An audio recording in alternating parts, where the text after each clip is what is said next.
നമസ്കാരം. തിയേറ്റർ റിലീസിന് ശേഷം ഇപ്പോൾ OTT-യിൽ വന്നിരിക്കുന്ന ഒരു തമിഴ് ചിത്രം, അഭിലാഷ് ജി ദേവൻ തിരക്കഥ എഴുതി സംവിധാനം ചെയ്ത horror thriller route number 17. Amazon Prime വീഡിയോയിലാണ് ചിത്രം ഇപ്പോൾ സ്ട്രീം ചെയ്യുന്നത്. ജിതൻ രമേശ്, അഞ്ജു പാണ്ഡ്യ, ഹരീഷ് പെരടി, ടൈറ്റസ് എബ്രഹാം, അഖിൽ പ്രഭാകർ തുടങ്ങിയവരാണ് ചിത്രത്തിൽ പ്രധാന വേഷങ്ങളിലെത്തിയിരിക്കുന്നത്. ഈ സിനിമയുടെ പേരിൽ തന്നെ ഒരു ബ്രില്യൻസ് ഉണ്ട്. നമ്മളൊരു കാര്യത്തിൽ 18ാമത്തെ അടവും പയറ്റുക എന്ന് കേട്ടിട്ടില്ലേ? അങ്ങനെ പയറ്റേണ്ടുന്ന ഒരു പശ്ചാത്തലമാണ് ഇവിടെ കഥ പറയാൻ തിരഞ്ഞെടുത്തിരിക്കുന്നത്. അപ്പോൾ അവിടെ 17 അടവുകൾ മാത്രം പയറ്റിയാൽ റിസൾട്ട് എന്താകുമെന്ന് ഊഹിക്കാവുന്നതേ ഉള്ളൂ. അതുതന്നെയാണ് മൊത്തത്തിലുള്ള അവസ്ഥയും. സിനിമയുടെ ആദ്യത്തെ പ്രധാന സംഭവം വരുന്നതുവരെയുള്ള സീനുകൾ കണ്ടു കഴിയുമ്പോൾ ഇതുപോലെ ഞാൻ എവിടെയോ കണ്ടിട്ടുണ്ടല്ലോ എന്ന് മനസ്സ് പറയുകയാണെങ്കിൽ ഊഹിച്ച വഴിയിലൂടെ തന്നെ പോകുന്ന തീർത്തും പ്രഡിക്റ്റബിളായ ഒരു സിനിമ. വിരലിലെണ്ണാവുന്ന സീനുകൾ കുറച്ച് പേടിപ്പിക്കാൻ ശ്രമിച്ചിട്ടുണ്ട് എന്ന് മാത്രം പറയാം.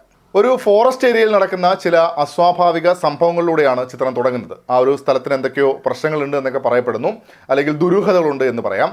വൈകാതെ നായകനെയും നായികയെയും അങ്ങോട്ട് കൊണ്ടുപോകണമല്ലോ. ആ പോകുന്നതിൻ്റെ ഇടയ്ക്ക് തന്നെ 2 പാട്ടുകളും വരുന്നുണ്ട്.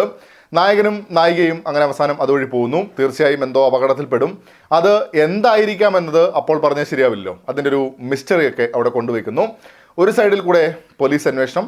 ഇത്തരമൊരു പശ്ചാത്തലത്തിൽ ആ ഒരു മിസ്റ്ററി സോൾവ് ചെയ്യുന്നതാണ് പ്രധാന വിഷയമായി വരുന്നത്.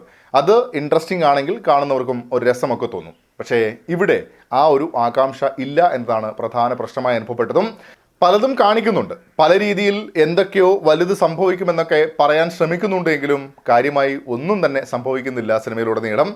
നായികയെ കാണാനില്ല എന്ന പരാതിയിൽ നിന്നും ആരാണ് നായകൻ എന്ന സൂചന കൂടെ ലഭിക്കുന്നതോടെ ഇത് ആ പഴയ വീഞ്ഞാണെന്ന് കൂടെ മനസ്സിലാക്കാം.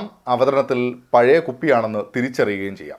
നേരത്തെ സൂചിപ്പിച്ചല്ലോ, 2-3 സ്ഥലങ്ങളിൽ ഈ പേടിപ്പിക്കൽ പരിപാടി ചെറുതായി വർക്കായിട്ടുണ്ട് എന്നുള്ളത്. അതിനപ്പുറത്തേക്ക് ഫ്ലാഷ് ബാക്ക് സീനുകളും അതിൻ്റെ തുടർച്ചകളുമൊക്കെ ആകുമ്പോൾ ഒട്ടും കൺവിൻസിങ് ആകുന്നതുമില്ല. പ്രകടനത്തിലും ഗംഭീരമെന്നത് എവിടെയും ഫീൽ ചെയ്തിട്ടില്ല. റൂട്ട് നമ്പർ 17 സിനിമയിലെ ഡേഞ്ചർ മാർക്ക് സിനിമയുടെ കാര്യത്തിലും അങ്ങനെ തന്നെയായിട്ടാണ് തോന്നിയത്. നിരാശപ്പെടുത്തിയ അനുഭവം. നിങ്ങളും സിനിമ കണ്ടിട്ടുണ്ടെങ്കിൽ അഭിപ്രായങ്ങൾ കമൻറ്റ് ബോക്സിൽ പങ്കുവെക്കുന്നിരുന്നു. മറ്റൊരു വീഡിയോ ആയിട്ട് നമുക്ക് വീണ്ടും കാണാം. അതുവരേക്കും ടേക്ക് കെയർ, ബൈ ബൈ.